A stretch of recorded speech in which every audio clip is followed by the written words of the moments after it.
Magandang umaga sa inyong lahat, mga kapatid na pinagmamahal. Ako ay lubos na nagagalak na makasama ninyo muli sa araw na ito na puno ng pagpapala at mga oportunidad na inihanda ng ating makapangyarihang Diyos. Sa sandaling ito, habang ang sikat ng araw ay unti-unting tumutuklas sa mga ulap at nagbibigay liwanag sa aming mga tahanan, ako ay nararamdaman ang walang hanggang presensya ng Panginoon na sumasaklaw sa bawat sulok ng aming mundo. Ang bawat hininga na aming ginagawa sa umaga na ito ay patunay ng walang sawang pag-ibig at habag ng aming Ama sa kalangitan na patuloy na nagbibigay sa amin ng buhay at lakas. Salamat po, Panginoon, sa pagkakabigay ninyo sa amin ng bagong araw na ito. Salamat po sa init ng sikat ng araw na nagpapaalala sa amin ng inyong walang hanggang pag-ibig. Salamat po sa hangin na aming nilanlanghap, sa tubig na aming niinom, sa pagkaing nagbibigay sa amin ng lakas at sa mga taong nagmamahal sa amin. Salamat po sa mga oportunidad na darating sa araw na ito, sa mga pagsubok na magiging daan sa aming paglaki sa pananampalataya at sa mga pagpapalang hindi namin inaasahan.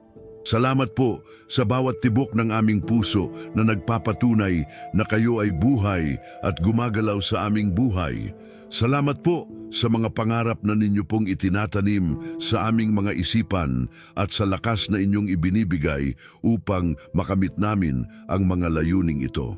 Sa araw na ito, nais kong makipag-usap sa inyo tungkol sa isang napakahalagang paksa na maaaring magbago sa paraan ng inyong pang-araw-araw na pamumuhay. Ang tema natin ngayon ay tungkol sa kapangyarihan ng panalangin sa umaga at kung paano nito binabago ang buong takbo ng aming araw. Maraming beses sa aming buhay, ginagawa natin ang pagkakamali na bumangon sa umaga na hindi natin sinisiguro na nakipag-ugnayan muna tayo sa aming lumikha.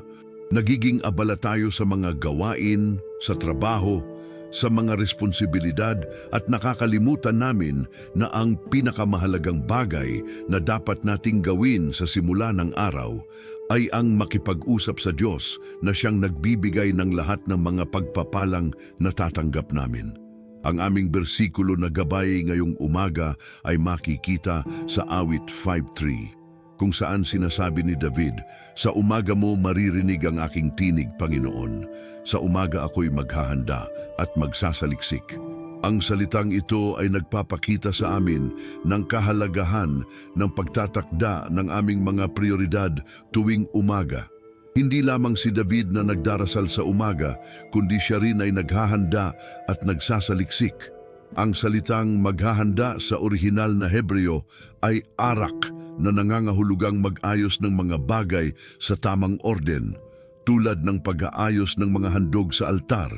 Ito ay nagpapahiwatig na dapat nating i-arrange ang aming mga prioridad, ang aming mga isipan at ang aming mga layunin ayon sa kalooban ng Diyos bago natin simulan ang mga gawain ng araw. Kaya nga mga kapatid, samahan ninyo ako ngayong umaga na magbukas ng aming mga puso sa presensya ng Panginoon. Magkomento kayo sa comment section kung kayo ay handang tumanggap ng mga pagpapalang inilalaan ng Diyos para sa inyo sa araw na ito. Isulat ninyo ang Amen kung kayo ay sumasang-ayon na kailangan natin ng gabay ng Panginoon sa bawat hakbang na aming gagawin. Ang inyong pakikilahok sa panalangin ito ay hindi lamang magdudulot ng pagpapala sa inyong sariling buhay, kundi magiging inspirasyon din para sa iba pang nanonood at nakikinig sa amin ngayon. Ngayon, habang tayo ay nagtutuloy sa mas malalim na pakikipag-ugnayan sa aming Panginoon, hayaan ninyong maghandog ako ng panalangin magbubukas sa aming mga puso at isipan para sa mga mensaheng nais niyang ibahagi sa amin sa araw na ito. Maghanda tayo sa presensya ng Diyos na may paggalang, pagmamahal at buong tiwala na siya ay nakaririnig at handang tumugon sa aming mga panalangin. Makapangyarihang Diyos, Ama sa kalangitan, Panginoon ng mga Panginoon at Hari ng mga Hari, lumapit kami sa inyong trono ng biyaya sa umaga na ito na may lubos na paggalang at pagpupugay sa inyong kadakilaan. Kayo ang Alpha at Omega, Ang simula at ang katapusan, ang Diyos na nagiging pareho kahapon, ngayon at magpakailanman. Kayo ang lumikha sa kalangitan at lupa, ang nagbigay ng buhay sa lahat ng may buhay, at ang patuloy na nag-iingat sa aming mga kaluluwa. Sa presensyang ito, kami ay nagsusuko ng aming mga sarili, ng aming mga plano, ng aming mga takot at ng aming mga pag-asa. Tanggapin ninyo po ang papuri na aming inihahain, hindi dahil karapat-dapat kami, kundi dahil sa walang hanggang awa at pag-ibig ninyo. Salamat po, Panginoon, sa pagkakabigay ninyo sa amin ng grasya na makasama ninyo muli sa umaga na ito. Salamat po sa pagtulog na mapayapa at sa pagkakagiging namin habang ang aming mga katawan ay nagpapahinga.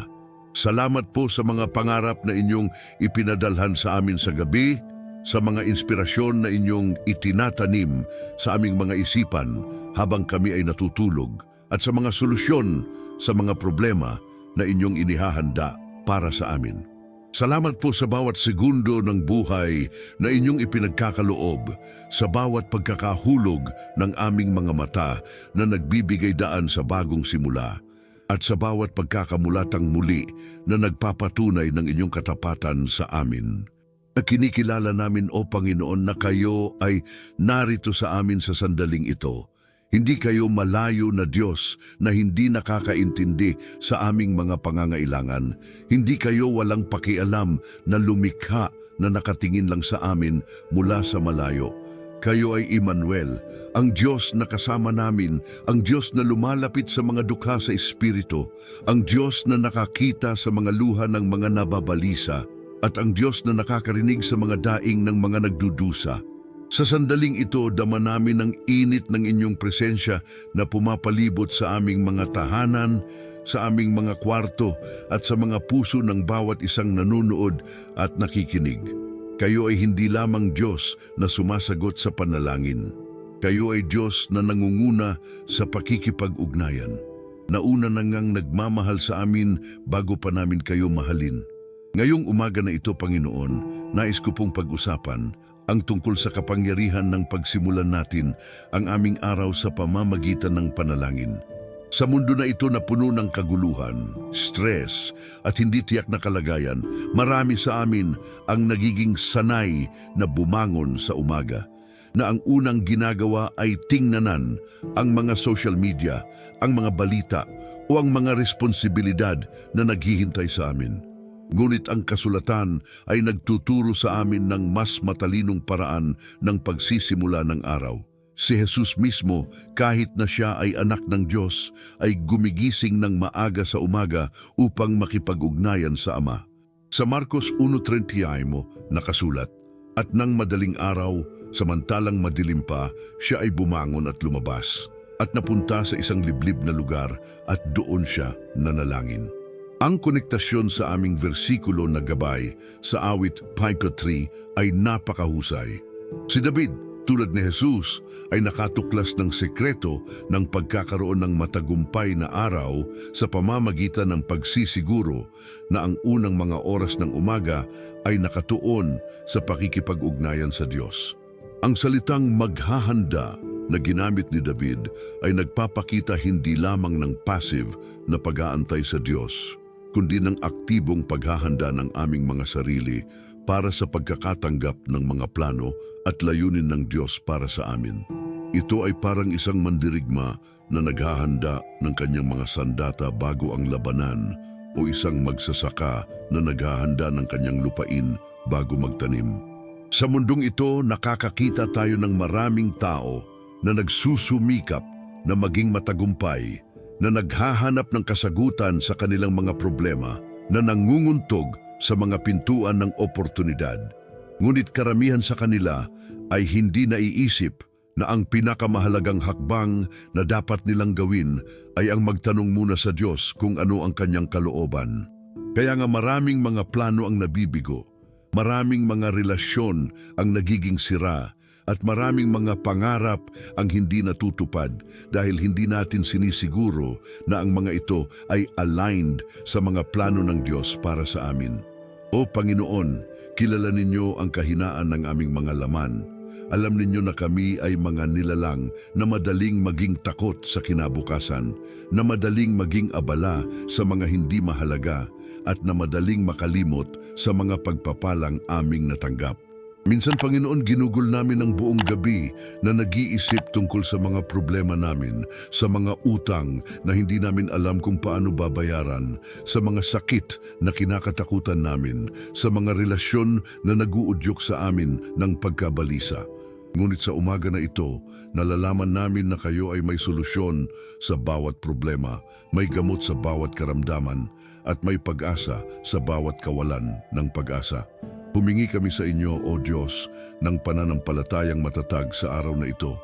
Bigyan ninyo kami ng ganitong uri ng pananampalataya na hindi nagtitingi sa mga nakikita ng mga mata, kundi nagtitiwala sa mga pangako ninyong nakasulat sa kasulatan.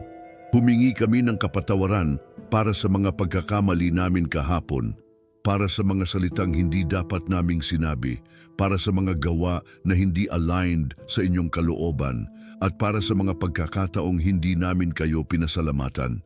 Linisin ninyo ang aming mga puso mula sa lahat ng sama ng loob, inggit, galit at pagkakahatol sa kapwa. Gawing malinis ang aming mga isipan mula sa mga isiping hindi ninyo kinalulugdan, mga fantasya na hindi nakatutulong sa aming paglago, at mga takot na humahadlang sa aming pagtitiwala sa inyo. Ibigay ninyo sa amin, Panginoon, ang karunungang kailangan namin sa araw na ito upang makagawa ng mga desisyong tama. Kapag kailangan namin pumili sa pagitan ng dalawa o higit pang opsyon, gabayan ninyo ang aming mga isipan upang mapili ang opsyong magdudulot ng kaluwalhatian sa inyong pangalan. Tulungan ninyo kaming maging mas matiyaga sa mga tao sa paligid namin, mas mapagmahal sa mga miyembro ng aming pamilya, at mas mapagkumbaba sa aming mga pakikipag-ugnayan. Bigyan ninyo kami ng lakas na kailangan namin upang harapin ang mga pagsubok na darating, ng karunungang kailangan namin upang malutas ang mga problema na kinakaharap namin, at ng pag-asa na kailangan namin upang patuloy naming makita ang magagandang bagay sa kabila ng mga hindi maiiwasang hamon ng buhay. Humingi kami sa inyo ng proteksyon, Panginoon, hindi lamang sa mga pisikal na panganib, kundi pati na rin sa mga atake ng kaaway sa aming mga isipan at espiritu.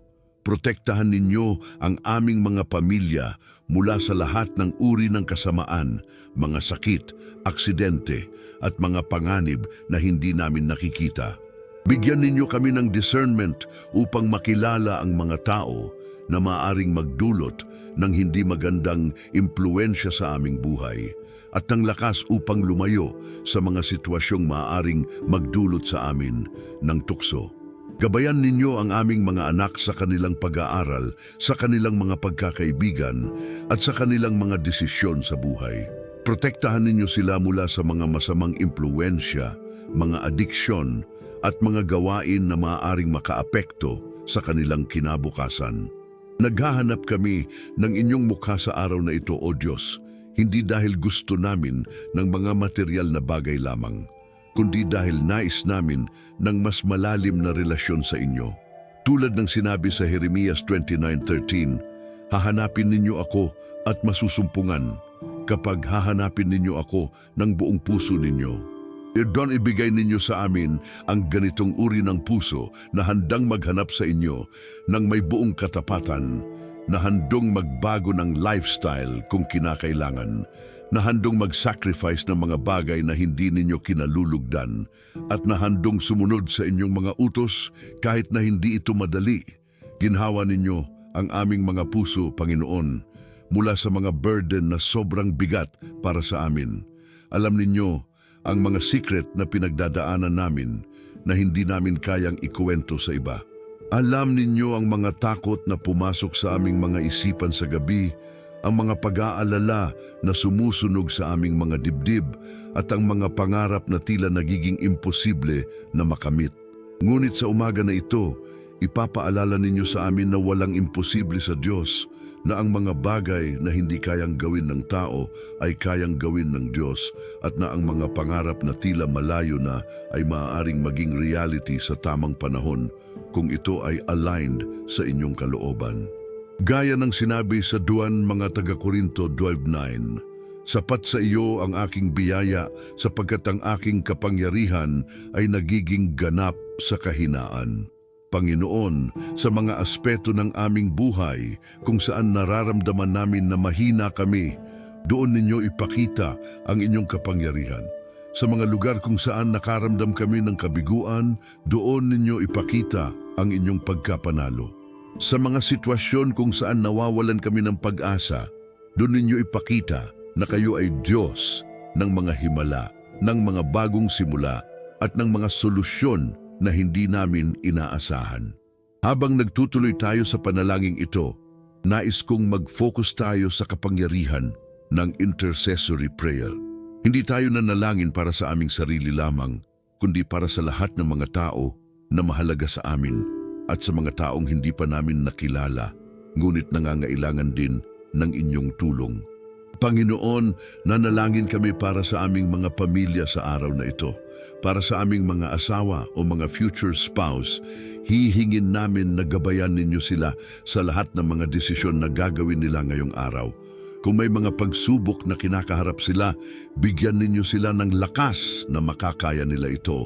Kung may mga pangarap sila na gustong makamit, tulungan ninyo silang magtrabaho para dito ng may tiyaga at determinasyon. Protektahan ninyo sila sa kanilang mga biyahe, sa kanilang mga trabaho, at sa lahat ng mga aktibidad na gagawin nila. Bigyan ninyo sila ng maayos na kalusugan, ng peace of mind, at ng assurance na kayo ay kasama nila sa lahat ng kanilang ginagawa. Para sa aming mga magulang, Panginoon, na nagbigay sa amin ng buhay at nag-alaga sa amin sa aming mga unang taon sa mundo, humingi kami na panatilihin ninyo silang malakas at malusog. Kung sila ay matanda na, protektahan ninyo sila mula sa mga karamdaman na karaniwang dumarating sa kanilang edad. Bigyan ninyo sila ng peace sa kanilang mga isipan, ng kasiyahan sa kanilang mga araw, at ng assurance na ang mga anak na kanilang pinalaki ay maging blessing sa kanila sa kanilang pagtanda. Kung may mga hindi pa naayos na issues sa pagitan namin at sa aming mga magulang, ibigay ninyo sa amin ang karunungan at kababaang loob na kailangan upang ayusin ang mga ito. Gawing healthier ang aming mga relasyon sa kanila at tulungan namin silang maranasan ang inyong pag-ibig sa pamamagitan ng aming mga gawa. Para sa aming mga anak, Panginoon, hihingin namin na gabayan ninyo sila sa kanilang pag-aaral ngayong araw. Kung may mga exam sila, bigyan ninyo sila ng clear na isipan, ng mabuting memory at ng kumpiyansang makakaya nila ang mga tanong. Protektahan ninyo sila mula sa mga bad influences sa school, mula sa mga kaklasing maaaring magdulot sa kanila ng mali, at mula sa mga guro na maaaring hindi fair sa kanila. Bigyan ninyo sila ng mga kaibigan na magbibigay ng positive na influence sa kanilang buhay, na magtuturo sa kanila ng mga mabubuting values at na magiging kasama nila sa paggawa ng tama. Tulungan ninyo silang lumaki na may takot sa Diyos, na may respeto sa mga nakatatanda, at na may compassion sa mga nangangailangan. Para sa aming mga kapatid, tita, tito, pinsan, at sa lahat ng mga miyembro ng aming extended family, humingi kami na protektahan ninyo sila sa araw na ito. Kung may mga financial problems sila, ibigay ninyo sa kanila ang mga opportunities na makakapagbigay ng solusyon. Kung may mga health issues sila, dalhan ninyo sa kanila ang healing na kailangan nila, ang mga doktor na makakapagbigay ng tamang diagnosis at treatment, at ang financial capability na makakabayad sa mga gamot at medical procedures. Kung may mga relationship problems sila, ibigay ninyo sa kanila ang wisdom na makakagawa ng tamang mga desisyon, ang patience na makakatiis sa mga pagsubok, at ang love na makakapagbigay ng healing sa mga nasaktan na puso. Panginoon, nanalangin din kami para sa kalusugan ng aming mga katawan sa araw na ito. Alam ninyo ang mga parte ng aming katawan na may sakit, na may pananakit o na hindi gumagana ng maayos. Hinihiling namin na dalhan ninyo sa amin ang inyong healing power na magpapagaling sa lahat ng mga karamdaman na aming dinaranas. Kung may mga sakit na hidden pa na hindi pa namin alam, hihingin namin na i-reveal ninyo ito sa tamang panahon upang makagamot agad. Protektahan ninyo ang aming immune system upang maging malakas kami laban sa mga virus at bakterya. Bigyan ninyo kami ng energy na kailangan namin para makagawa ng mga responsibilidad namin ng maayos at masaya. Nanalangin kami para sa mental health namin, Panginoon. Sa panahong ito na maraming nakaka-stress na nangyayari sa mundo, protektahan ninyo ang aming mga isipan mula sa anxiety, depression at fear. Bigyan ninyo kami ng peace na lampas sa aming pag-unawa, ng hope na hindi natitinag kahit may mga mahirap na kalagayan at ng strength na makakayanan ang mga emotional challenges na darating. Kung may mga trauma kami mula sa nakaraan, gamutin ninyo ang mga ito upang hindi na kami maging prisoner ng mga masamang experience. Tulungan ninyo kaming mag-forgive sa mga taong nakasakit sa amin at gawing malaya ang aming mga puso mula sa bitterness. O Diyos, nanalangin din kami para sa spiritual liberation. Alam ninyo na may mga areas sa aming buhay na hindi pa completely surrendered sa inyo. May mga habits kami na hindi ninyo kinalulugdan, mga attitudes na hindi aligned sa inyong karakter, at mga priorities na hindi pa completely arranged ayon sa inyong kingdom values. Palayain ninyo kami mula sa lahat ng mga chains na humahawak sa amin, mula sa mga addiction na nagiging hadlang sa aming spiritual growth, at mula sa mga fear na pumipigil sa amin na gawin ang mga bagay na alam namin na tama. Libertihan ninyo kami mula sa spirit of poverty na nagpapaniwala sa amin na hindi kami karapat-dapat sa mga magagandang bagay. Libertihan ninyo kami mula sa spirit of rejection na nagdudulot sa amin ng takot na ma-reject ng mga tao. Libertihan ninyo kami mula sa spirit of comparison na palaging nagko-compare sa amin sa iba at nagdudulot ng insecurity. Libertihan ninyo kami mula sa spirit of pride na pumipigil sa amin na magtanong ng tulong kapag kailangan namin, na pumipigil sa amin na mag-apologize kapag nagkamali kami, at na pumipigil sa amin na mag-submit sa mga taong inilagay ninyo na mga leaders sa aming buhay. Sa araw na ito, Panginoon, nanalangin kami para sa mga specific na situations na kinakaharap namin. Para sa mga taong nag-aantay ng job interview, ibigay ninyo sa kanila ang confidence na kailangan nila, ang tamang mga salitang sasabihin, at ang favor sa mga mata ng mga interviewer. Para sa mga estudyanteng mag-e-exam, bigyan ninyo sila ng matalinong isipan, ng ability na mag-recall ng mga natutunan nila, at ng peace na hindi sila manervous. Para sa mga taong may court hearings, ibigay ninyo sa kanila ang justice na karapat-dapat nila, ang mga lawyer na makakagawa ng mabuting defense, at ang mga judge na makakagawa ng fair na desisyon. Para sa mga taong may medical appointments ngayong araw, gabayan ninyo ang mga doktor na mag-e-examine sa kanila. Bigyan ninyo ang mga doktor ng wisdom na makagawa ng tamang diagnosis at ng skill na makagawa ng successful na procedures. Para sa mga taong magbabayad ng bills ngayong araw, ibigay ninyo sa kanila ang pera na kailangan nila at ang financial wisdom na makakapag-manage ng kanilang budget ng maayos. Para sa mga taong magte-travel ngayong araw, protektahan ninyo sila sa kanilang mga biyahe.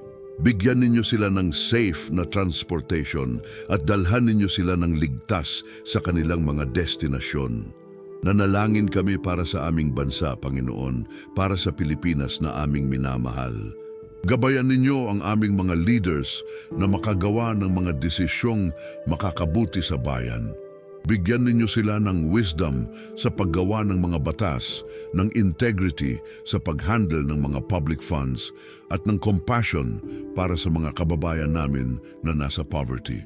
Protektahan ninyo ang aming bansa mula sa mga natural disasters, mula sa mga terrorist attacks, at mula sa mga panganib na nagdudulot ng takot sa mga mamamayan. Para sa aming mga kapulisan at military personnel, protektahan ninyo sila habang ginagawa nila ang kanilang duty na protektahan ang mga mamamayan. Bigyan ninyo sila ng courage na makakagawa ng tama kahit mahirap, ng wisdom na makakagawa ng tamang mga desisyon sa gitna ng pressure at ng skill na makakaprotekta sa kanilang sarili habang nagseserbisyo sa bayan. Para sa aming mga teachers, bigyan ninyo sila ng patience sa pagtuturo sa mga estudyante, ng creativity sa paggawa ng mga lesson plans, at ng passion na magpatuloy sa pagtuturo kahit minsan hindi sila appreciated. Panginoon, nanalangin kami para sa church ninyo, para sa lahat ng mga believers na nagsasama-sama upang sambahin kayo.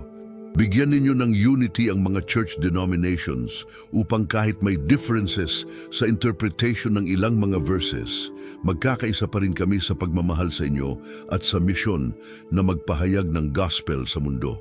Protektahan ninyo ang mga pastors, ministers at church workers mula sa mga temptations, mula sa mga attacks ng enemy at mula sa mga pagod na maaaring magdulot ng spiritual burnout. Bigyan ninyo sila ng fresh anointing, ng wisdom sa pagtuturo ng word at ng compassion para sa mga taong nangangailangan ng spiritual guidance. Nanalangin kami para sa mga taong hindi pa converted, para sa mga families namin na hindi pa tumatanggap kay Jesus bilang personal Lord and Savior. Bigyan ninyo sila ng divine encounters na makakapagbuksa ng kanilang mga mata sa truth ng gospel. Gamitin ninyo ang aming mga buhay bilang living testimonies na makakapag-influence sa kanila na lumapit sa inyo. Para sa mga taong nasa ibang religions, ibigay ninyo sa kanila ang opportunity na makarinig ng gospel sa paraan na makakaintindi nila na hindi offensive pero honest pa rin sa truth ng salvation sa pamamagitan ni Jesus Christ. Nanalangin kami para sa community ng channel na ito, para sa lahat ng mga subscribers, viewers at supporters na kasama namin sa journey na ito ng spiritual growth. Pagpalain ninyo sila sa kanilang mga personal na buhay, sa kanilang mga families, sa kanilang mga trabaho, at sa kanilang mga relationships. Gawing blessing ninyo sila sa mga taong nasa paligid nila. Tulungan ninyo silang maging light sa gitna ng darkness ng mundo. At gamitin ninyo sila bilang instruments ng inyong peace sa mga lugar na puno ng conflict at hatred. Ngayon, Panginoon, habang nagtutuloy tayo sa practical na aspects ng aming buhay, nais kong mag-focus tayo sa mga prayers para sa provision at sa trabaho. Alam ninyo na sa panahong ito, maraming tao ang nahihirapang makakuha ng stable na income, ang nagiging unemployed dahil sa mga economic changes, at ang naghihirap na makabayad sa mga basic necessities ng buhay.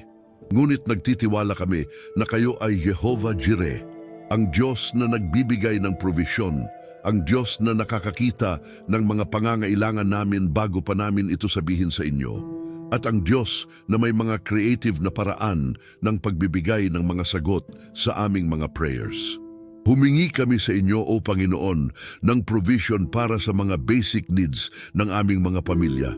Ibigay ninyo sa amin ang pagkaing kailangan namin araw-araw, hindi lamang upang mabusog kami, kundi upang maging healthy ang aming mga katawan at maging productive sa mga ginagawa namin.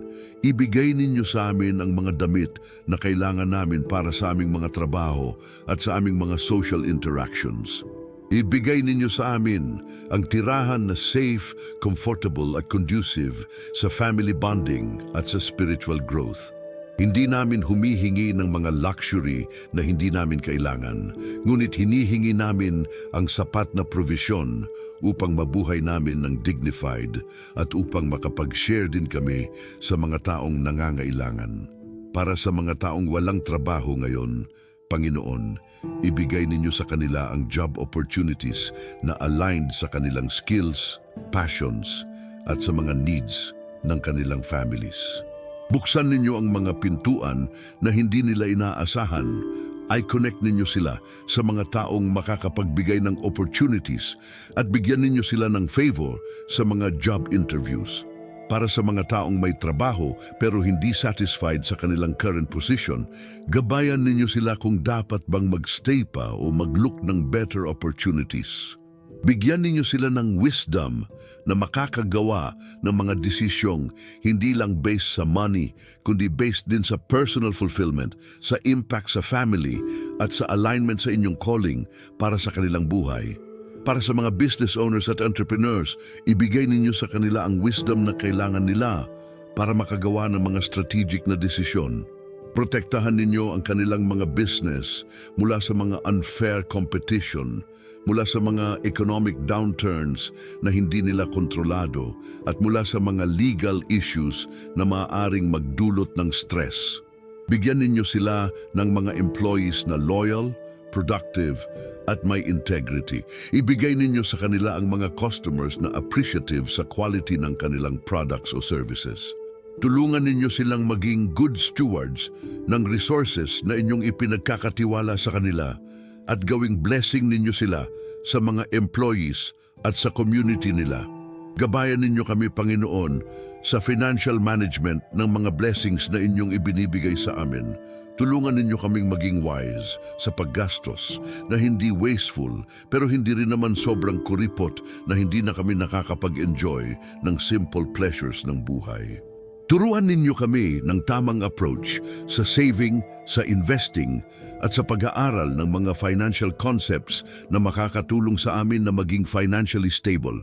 Protektahan ninyo kami mula sa mga get-rich-quick schemes na maaaring magdulot sa amin ng financial loss, mula sa mga taong mag-a-approach sa amin ng mga investment opportunities na hindi legitimate, at mula sa mga temptations na mag-overspend sa mga bagay na hindi namin talaga kailangan.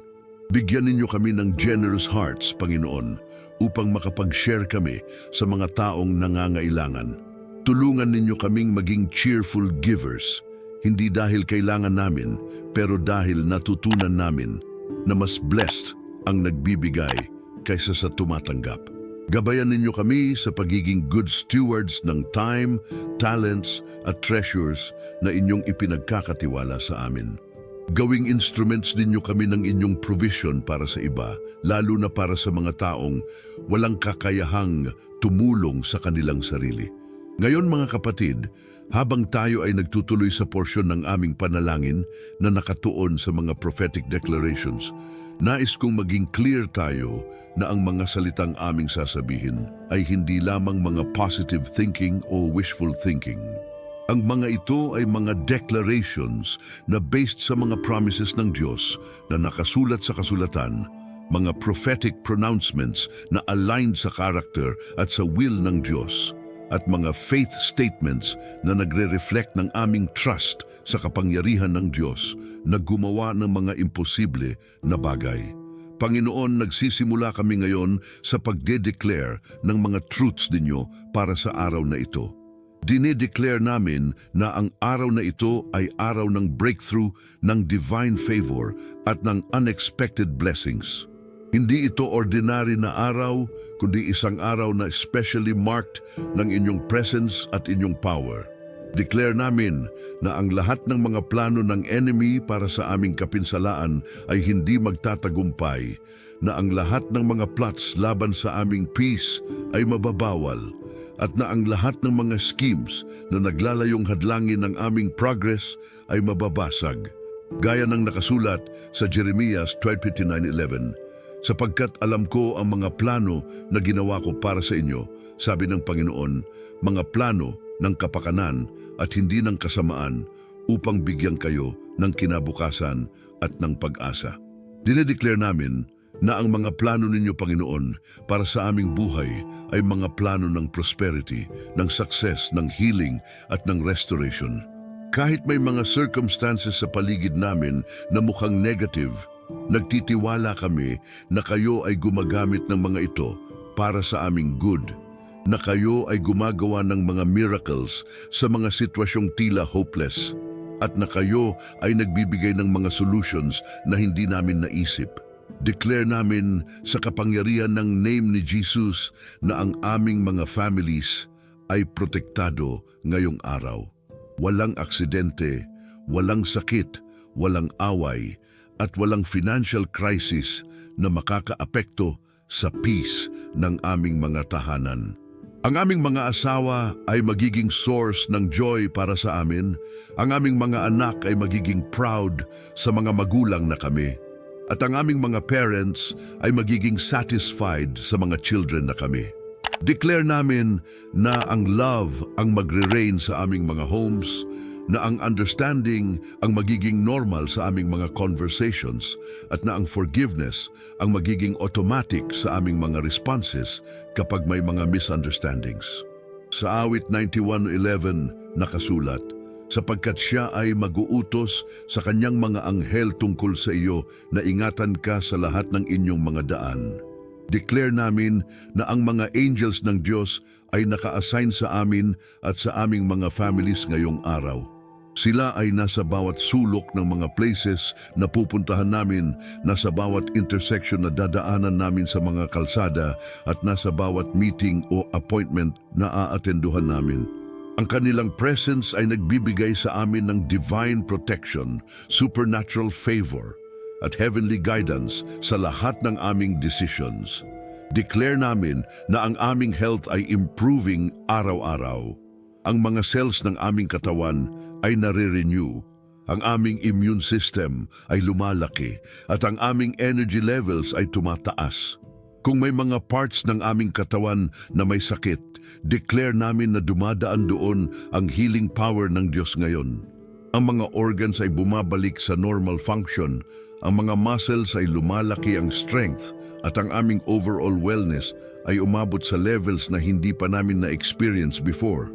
Gaya ng promise sa 13:1, minamahal, ipinanalangin ko na ikaw ay maginhawa sa lahat ng mga bagay at maging malusog, gaya ng inyong kaluluwa ay naginhawa. Declare namin na ang aming spiritual health, emotional health, physical health, financial health, at relational health ay aligned at balanced. Walang area sa aming buhay na nababaliwala. Walang aspect na hindi nababantayan ng Diyos, at walang dimension na hindi nakakaresibo ng divine attention. Declare namin na sa trabaho namin ngayong araw, makakakuha kami ng favor mula sa aming mga boss, sa aming mga co-workers, at sa aming mga clients. Ang mga projects na hawak namin ay magiging successful. Ang mga presentations na gagawin namin ay magiging well-received, at ang mga negotiations na sasalihan namin ay magiging favorable sa amin. Hindi dahil deserved namin, kundi dahil ang Diyos ay gumagawa ng supernatural favor para sa mga anak niya na nagtitiwala sa Kanya. Sa Deuteronomio 28:13, sinabi ng Diyos, "At gagawin ka ng Panginoon na ulo at hindi buntot, at magiging sa ibabaw ka lamang at hindi sa ilalim." Declare namin na sa lahat ng endeavors namin, hindi kami magiging bottom performers, kundi top performers. Hindi kami magiging followers lamang, kundi leaders din. Hindi kami magiging receivers lamang ng blessings, kundi givers din ng blessings sa iba.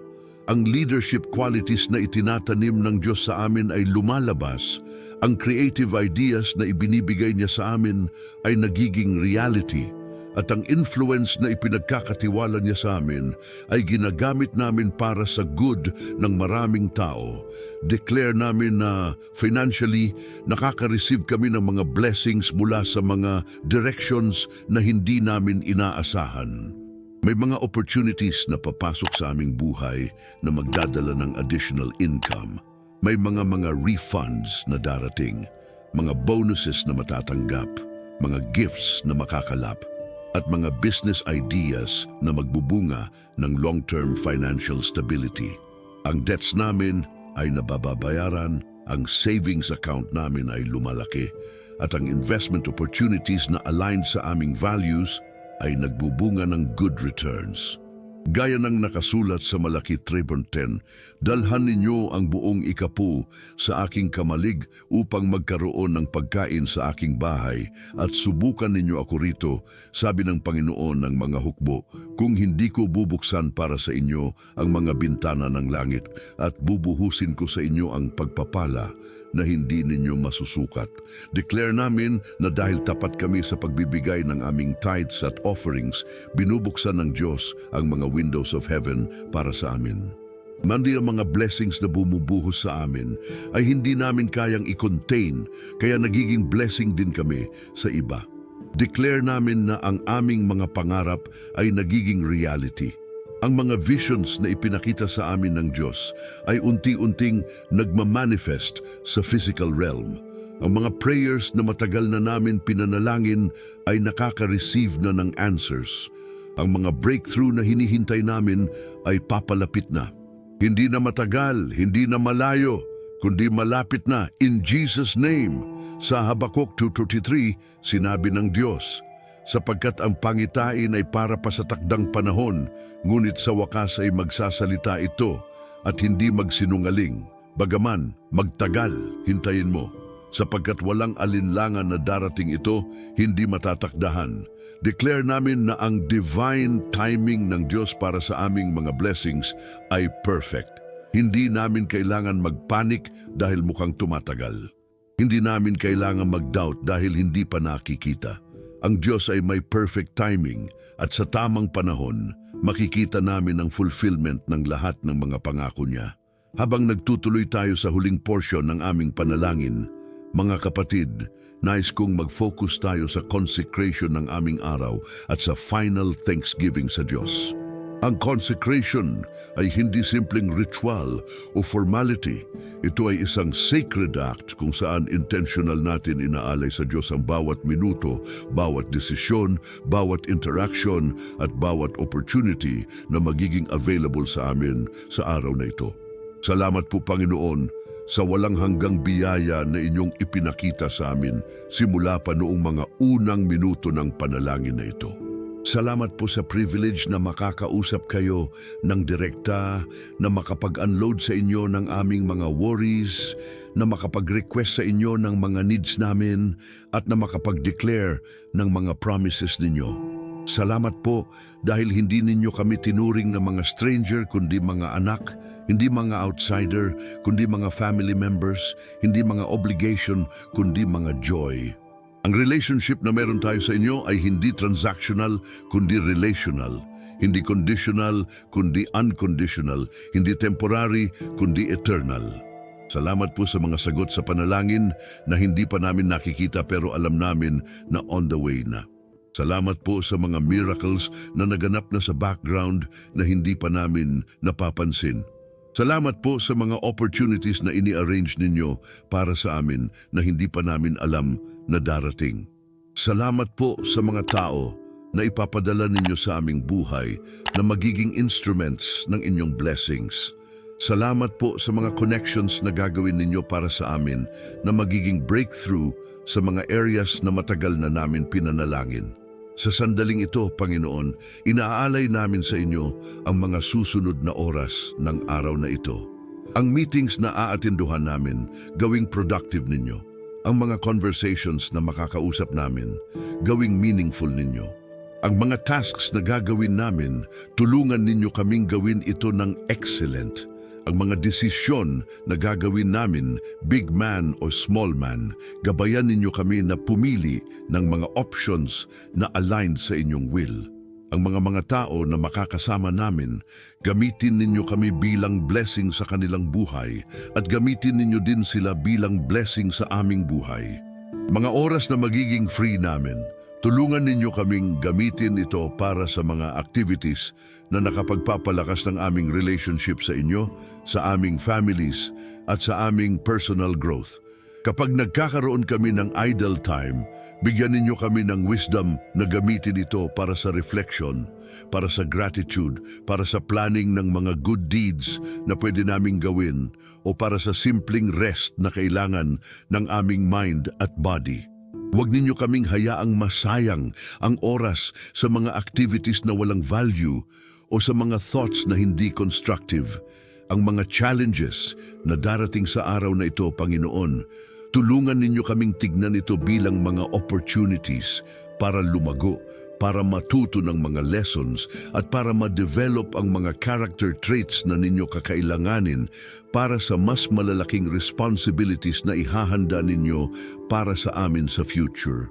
Kapag nakaka-encounter kami ng difficult people, bigyan ninyo kami ng patience at ng wisdom para ma-handle sila ng tama. Kapag may mga unexpected problems, ibigay ninyo sa amin ang creative solutions at ang persistence na kailangan para ma-resolve ito. Humingi kami ng continuing guidance sa araw na ito, Panginoon. Tulad ng mga Israelites na may pillar of cloud sa umaga at pillar of fire sa gabi, ibigay ninyo din sa amin ang clear na signs ng inyong presence at direction. Kapag kailangan namin gumawa ng mga choices, maski simple lang, tulungan ninyo kaming ma-feel kung ano ang option na mas aligned sa inyong heart. Kapag kailangan namin mag-speak sa mga situations, ibigay ninyo sa amin ang tamang words na magsasalita ng truth, but with love, na magsasabi ng aming posisyon, but with humility, na mag-e-express ng aming feelings, but with wisdom. Habang ginagawa namin ang mga daily routines namin, Panginoon, ipaalala ninyo sa amin na lahat ng ginagawa namin ay pwedeng maging act of worship kapag ginawa namin ito para sa inyong glory. Ang paglilinis ng bahay ay pwedeng maging expression ng gratitude para sa shelter na ibinigay ninyo sa amin. Ang pagluto ay pwedeng maging act of service para sa family na inyong ipinagkatiwala sa amin. Ang pagtrabaho ay pwedeng maging ministry kapag ginagawa namin ito ng excellent at kapag ginagamit namin ang income para sa mga purposes na ninyo kinalulugdan. Bigyan ninyo kami ng sensitivity, Panginoon, sa spiritual atmosphere na nasa paligid namin. Kapag may something na off sa environment na pinasukan namin, bigyan ninyo kami ng discernment para malaman namin kung ano ang ginagawa ng enemy at kung ano ang inyong response na dapat naming gawin. Kapag may mga spiritual attacks, ipaalala ninyo sa amin na gumamit ng mga spiritual weapons na itinuro ninyo sa amin sa kasulatan. Kapag may mga temptations, bigyan ninyo kami ng escape routes at ng strength na hindi sumama sa mga invitation na hindi ninyo kinalulugdan. Panginoon, hilingin namin na ang testimony na mabuo sa buhay namin ngayong araw ay maging source ng encouragement para sa mga taong makaka-observe sa amin. Kapag nakita nila ang peace na meron kami sa gitna ng stress, sana ma-curious sila kung saan namin nakuha ito. Kapag nakita nila ang joy na meron kami kahit may mga problems, sana magtanong sila kung ano ang source ng happiness namin.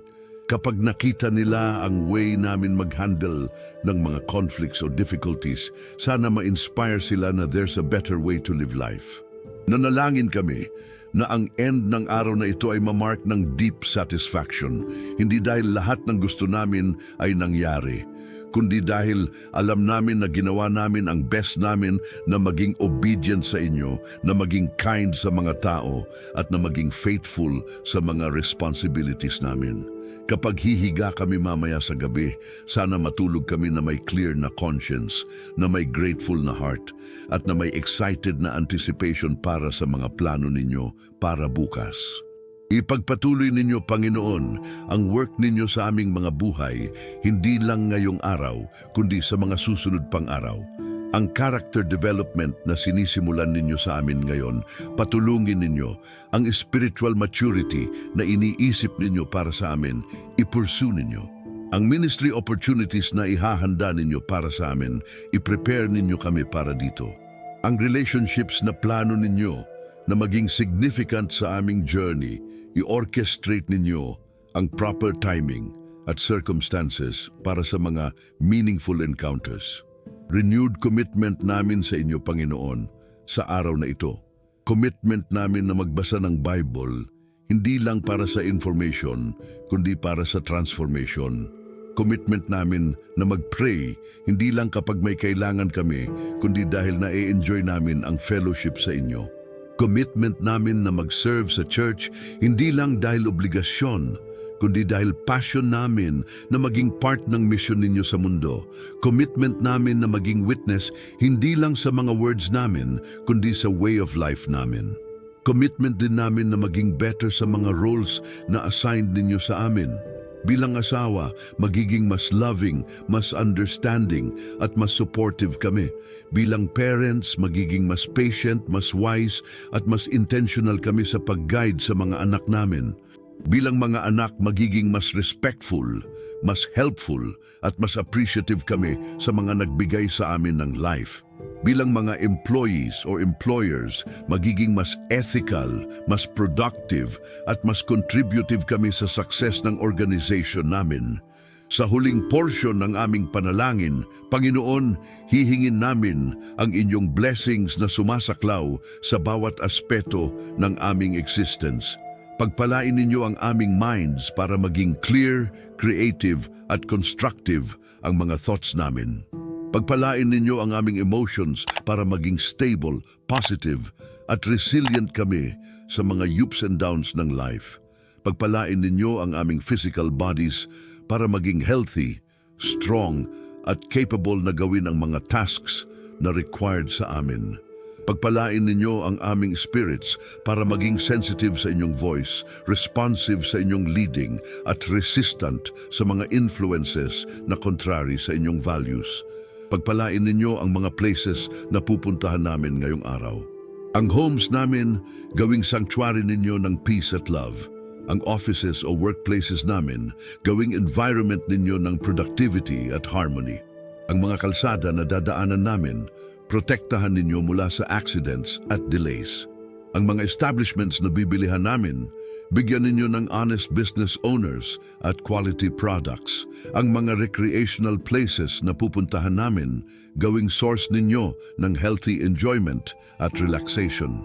Pagpalain ninyo ang mga gadgets at tools na gagamitin namin. Ang mga cellphones namin, gawing instruments ninyo ng positive communication. Ang mga computers namin, protektahan ninyo mula sa viruses at hacking attempts. Ang mga vehicles namin, gawing safe at reliable para sa aming transportation needs. Ang mga appliances namin, gawing efficient para sa aming household tasks kahit simple lang, Panginoon. Pero alam namin na lahat ng bagay ay under ng inyong control at power. Final na blessing na hihingi namin, Panginoon, ay ang presence ninyo na manatili sa amin throughout the day. Hindi yung presence na feel namin lang kapag nasa church o kapag nanalangin, kundi yung presence ninyo na constant, na accessible kahit nasa gitna kami ng traffic, na available kahit busy kami sa work, na tangible kahit nasa mundane activities kami. Gusto namin na normal sa amin ang makipag-communicate sa inyo anumang oras, na natural sa amin na magtanong sa inyo ng guidance bago gumawa ng decisions, at na instinctive sa amin na magpasalamat sa inyo sa bawat magandang bagay na nangyayari.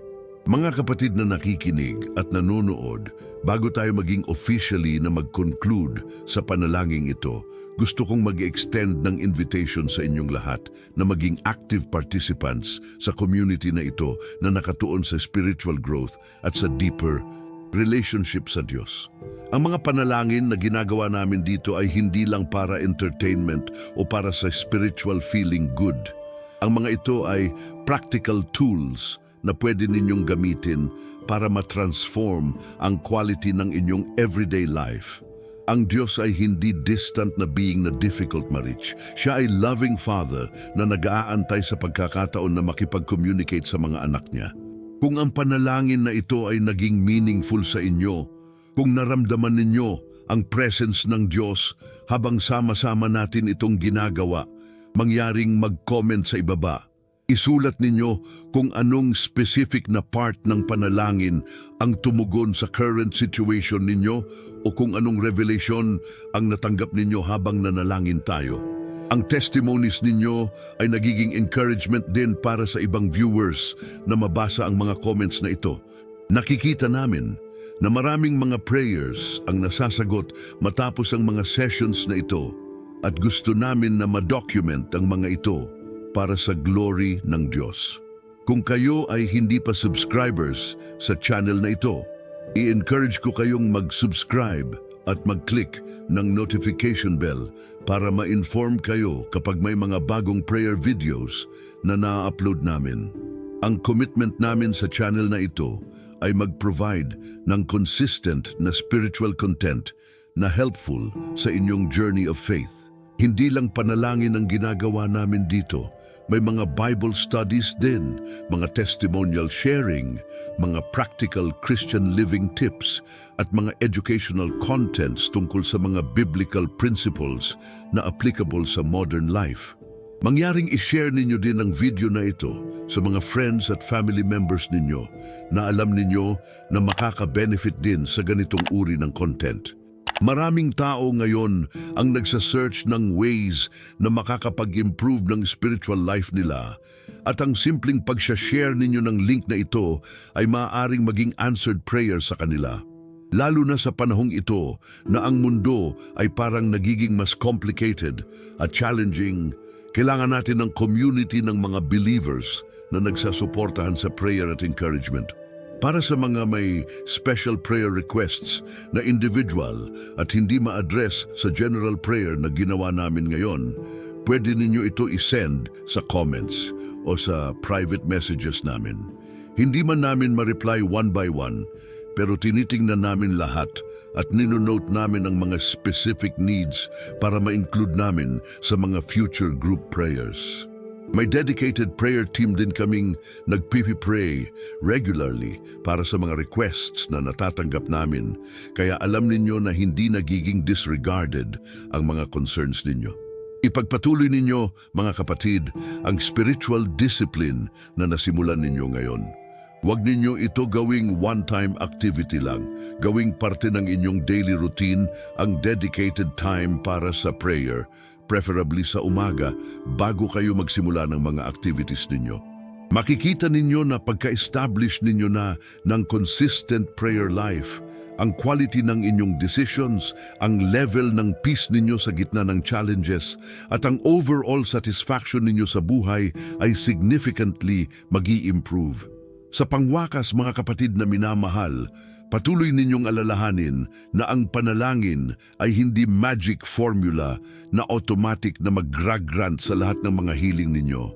Ang panalangin ay relational activity na nagtutuloy ng communication sa pagitan ninyo at ng Diyos. Minsan, ang mga answers sa prayers namin ay hindi yung mga specific na hinihiling namin, kundi yung mas maganda pang alternative na iniisip ng Diyos para sa amin. Minsan, ang mga delay sa sagot ay dahil iniihanda pa ng Diyos ang proper timing o ang preparation namin para ma-handle ng maayos ang blessing na darating. Manatiling faithful sa pagsik ng Diyos. Manatiling hopeful na ang mga good things ay on the way at manatiling grateful sa mga blessings na natatanggap na ninyo. Ang Diyos ay may plans para sa bawat isa sa inyong buhay na mas maganda pa sa mga plano ninyo para sa inyong sarili. Trust the process, enjoy the journey, at mag-celebrate ng mga small victories habang naghihintay sa bigger breakthroughs. Hanggang sa muli nating pagkikita sa susunod na prayer session, may the Lord bless you and keep you. May He make His face shine upon you and be gracious to you. May the Lord turn His face toward you and give you peace. Sa pangalan ni Jesus, aming Panginoon at tagapagligtas. Amen at amen.